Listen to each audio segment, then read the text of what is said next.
Conservação de serpentes do litoral norte da Bahia. Ricardo Marques, Moacir Tinoco.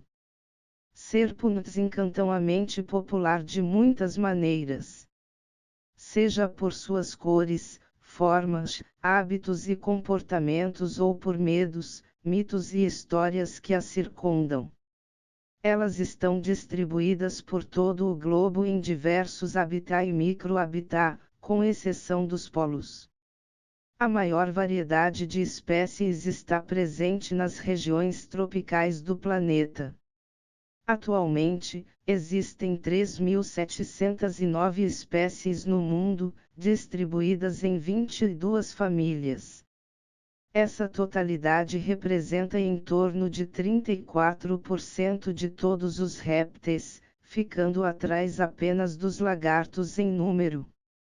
Relações filogenéticas mais recentes apontam que o grupo das serpentes é monofilético, o que significa que elas tiveram origem ancestral única e são proximamente aparentadas aos lagartos. São animais facilmente reconhecidos pelo seu conjunto de características, como o corpo alongado e coberto por escamas e ausência de membros e pálpebras. No geral, sua melhor forma de orientação é olfativa, uma vez que a maioria das espécies não possui boa visão, tampouco ouvem bem já que o ouvido externo é ausente, podendo apenas sentir vibrações através do ouvido interno. Suas escamas podem ser, 1. Lisas, como nas mussuranas, Clélia spp e Pseudoboa spp, 2. Carenadas, como nas víboras ou cainanas, Spilotes spp, ou 3. Com ou sem fossetas apicais, como na boipeva, Xenodon merremiei, e cobra cinza, Phimophis guerini, respectivamente. Algumas adaptações morfológicas refletem os hábitos das serpentes, como escamas ventrais, utilizadas no deslocamento, que são reduzidas em serpentes aquáticas se comparadas com serpentes terrestres. As serpentes arborícolas, que dependem de maior orientação visual, possuem olhos maiores do que espécies fossoriais e, consequentemente, enxergam melhor. Da mesma forma, serpentes aquáticas possuem olhos e narinas na porção superior da cabeça, permitindo que permaneçam submersas. Em espécies terrestres, eles são voltados lateralmente. Seus dentes são como agulhas curvadas para trás, feitos para segurar a presa e direcioná-la à garganta e não dilacerar o alimento. Além disso, é inerente a todas as serpentes o seu tipo de dentição, que permite identificar animais peçonhentos. São definidas pela presença ou não de dentes inoculadores e posição e tipo na boca. Assim, esses animais apresentam dentição, 1. Aglifa, sem qualquer dente inoculador, 2. Opistóglifa, dente inoculador na porção posterior da boca, sulcado, como um cano partido ao meio longitudinalmente, por onde o veneno irá escorrer, 3. Proteróglifa, dente pequeno, fixo e canalizado na porção anterior da boca, e 4. Solenóglifa, dente grande, retrátil e fino, como uma agulha de seringa, na porção anterior da boca, que irá conduzir o veneno por um canal para o interior da presa. Outra característica presente nesses animais são os receptores térmicos, que auxiliam na detecção de presas, mesmo no escuro.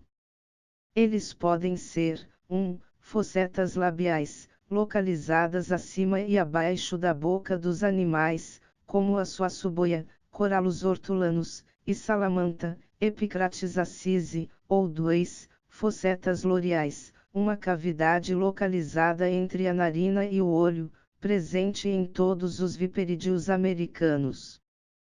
Para completar seu repertório sensorial, as serpentes possuem um receptor químico olfatório localizado no céu da boca, conhecido como órgão de Jacobson. O dardejar de língua, característico das serpentes, é responsável por captar as partículas de odor no ar e transmiti-las ao órgão, que irá auxiliar na sua identificação e amplificar a capacidade de rastreio da possível presa.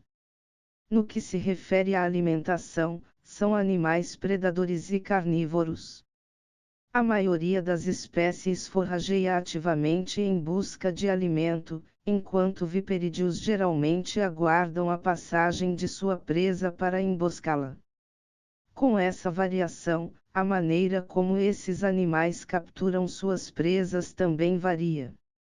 Serpentes aglifas precisam morder e segurar suas presas, geralmente se enrolando nelas para estrangulá-las. O estrangulamento é um modo característico dos boidios, jiboia, sucuri, salamanta, suaçuboia, que comprimem suas presas até matá-las ou estejam inertes o suficiente para serem deglutidas. As serpentes opistóglifas e proteróglifas comumente mordem e seguram suas presas para se certificarem de que o veneno será inoculado, já que seus dentes não são tão eficazes. Já as serpentes solenóglifas têm mais sucesso com seu dente eficiente em inocular o veneno com um bote, e então rastreiam a trilha de odor deixada até o corpo para, posteriormente, ingeri-lo. É vasta a variedade de presas em sua dieta, desde invertebrados, moluscos e artrópodes, até todos os grupos de vertebrados, peixes, anfíbios, outros répteis, aves e mamíferos. Apesar de os anfíbios serem o item mais comumente ingerido, poucas espécies mostram especificidade de um item alimentar. Serpentes que se alimentam de vários itens são chamadas generalistas, aquelas com preferência por um item alimentar são especialistas.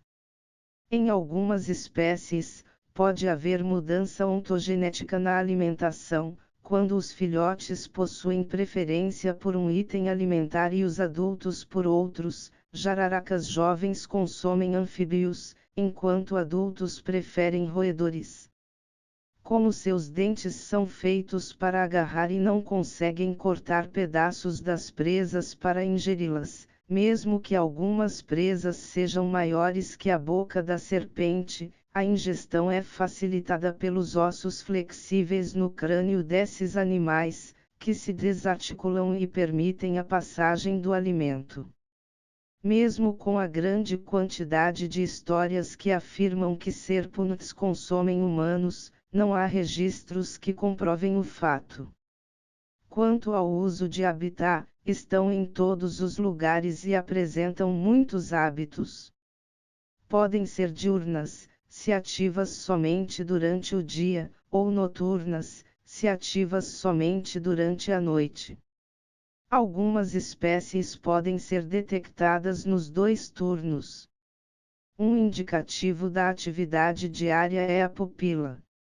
Animais diurnos tendem a apresentar pupila redonda, enquanto animais noturnos possuem pupilas elípticas, mesmo que nem todas as espécies necessariamente obedeçam a essa regra.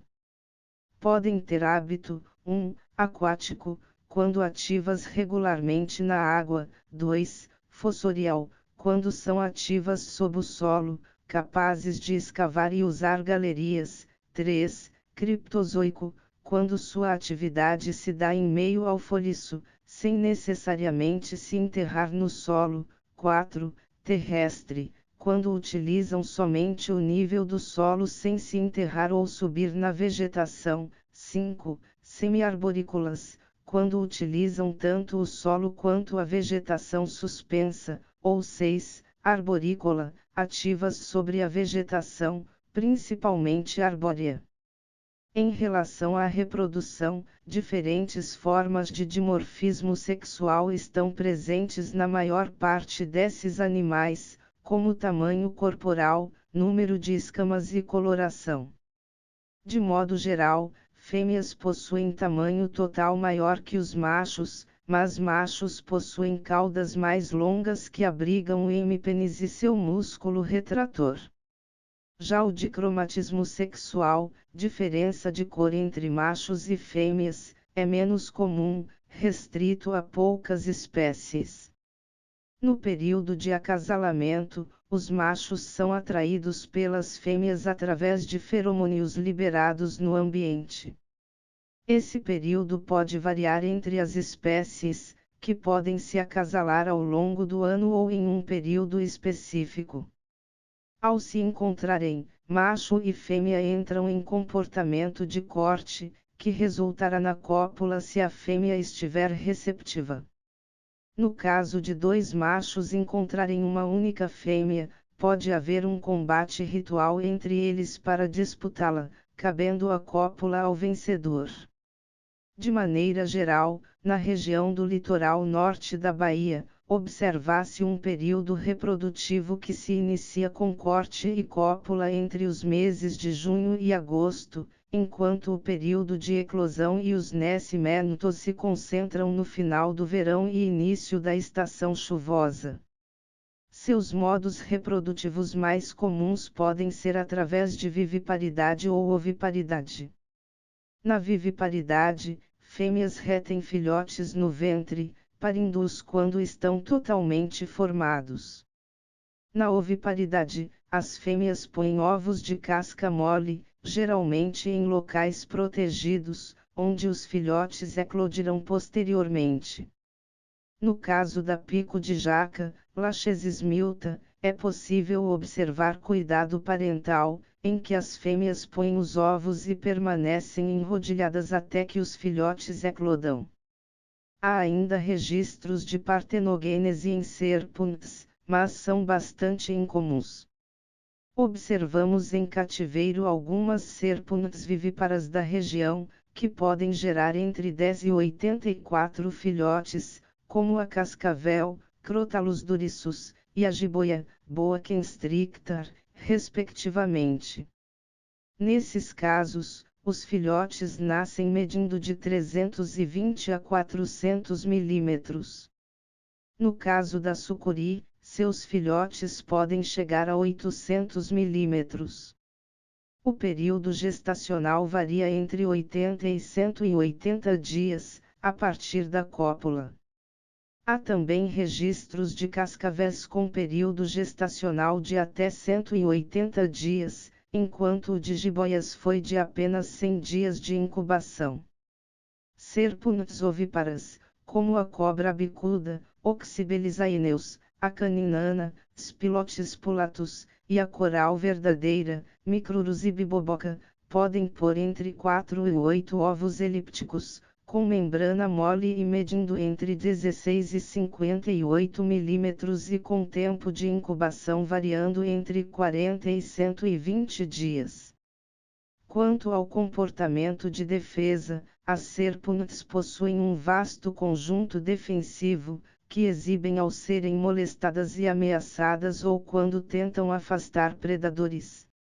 Alguns desses comportamentos são: 1. Enrolar a cauda, levantando-a para chamar atenção. 2. Achatar o dorso ventral, comprimindo-o, o que deixa o animal mais largo. 3. Achatar-se lateralmente, comprimindo as laterais do corpo, o que deixa o animal mais alto. 4. Triangular a cabeça, que projeta a mandíbula lateralmente, deixando a cabeça mais larga. 5. Vibrar a cauda, que consiste em batê-la repetidamente no solo. 6. Cutucar com a cauda, ao usar sua ponta para espetar. 7. Fazer movimentos erráticos, quando há mudança inesperada de postura. 8. Esconder a cabeça, quando enrodilha o corpo e o coloca sobre a cabeça, protegendo-a. 9. Desferir butts, quando o corpo projeta-se para frente para dar cabeçadas ou morder. 10. Abrir a boca, expondo a mucosa. E 11. Descarga cloacal, quando há evacuação de excrementos.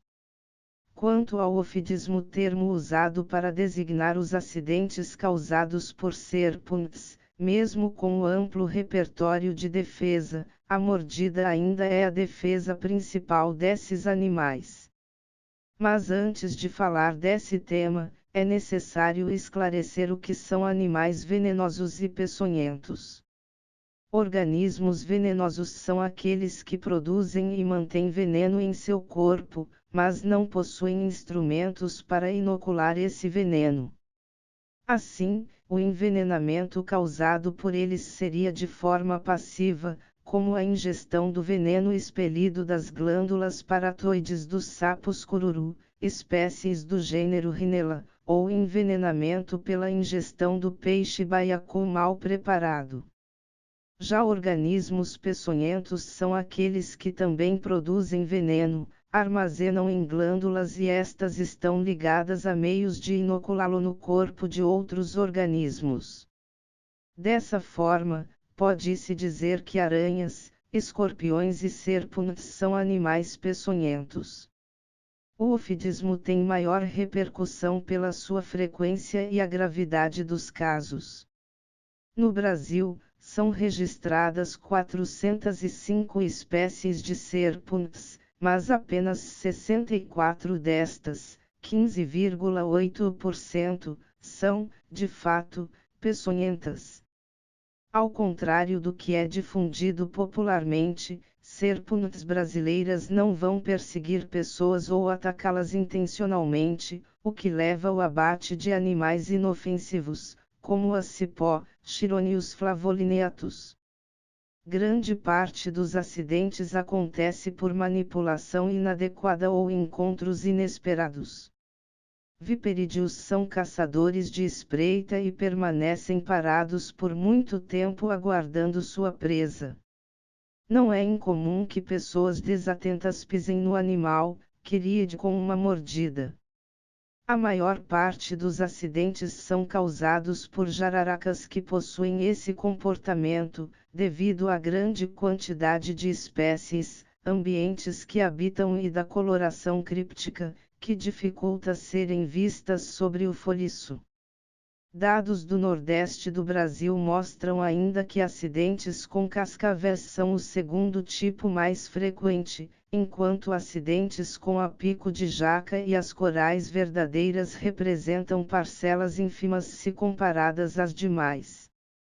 Ao considerar as espécies peçonhentas do Brasil, os acidentes são divididos em 4 tipos: 1. Botrópico, causado por jararacas, espécies do gênero Bothrops e Bothrocopias. 2. Crotálico, causado pela cascavel, Crotalus duriçus. 3. Laquético, causado pela pico de jaca, Lachesis milta. Ou 4. Elapídico, causado pelas corais verdadeiras, espécies do gênero Micrurus e Leptomicrurus. Essa distinção é necessária, já que cada veneno tem reação sintomática distinta no organismo. Para um tratamento eficiente, com o soro antiofídico adequado, é imprescindível informar corretamente qual animal causou a mordida. Há registros de acidentes com colubrídeos e dipsadídeos, apesar de serem, em sua maioria, assintomáticos. Contudo, existem registros de envenenamento com algumas espécies opistoglifas de Dipsadidae. Nesses casos, os sintomas restringem-se a dor local, coceira, edema e vermelhidão na região da mordida, podendo irradiar para partes próximas. Entre as serpentes apresentadas aqui, há registro de envenenamento para as seguintes espécies de Dipsadidae: Clelia plumbea, Philodrias olferciae, com um óbito infantil, Philodrias patagoniensis e Thamnodinastes pallidus. Em relação às serpentes no litoral norte da Bahia, contabilizam-se 49 espécies, que representam 12% das espécies brasileiras e 34,2% do estado. Destas, 31 ocorrem no ecossistema da Restinga e outras foram detectadas somente em áreas interioranas. São espécies de ampla distribuição, sem espécies endêmicas. São, em sua maioria, terrícolas e batracófagas que se alimentam de anfíbios. A composição de espécies se assemelha a outras localidades da Mata Atlântica do Nordeste brasileiro, mas também apresenta espécies típicas do Cerrado e da Caatinga. Algumas, como Boa constrictor, Oxybelizaineus, Oxyropus trigeminus, Philodrias ou Fersiae P. patagoniensis, são registros recorrentes inventariadas em restingas de outras regiões.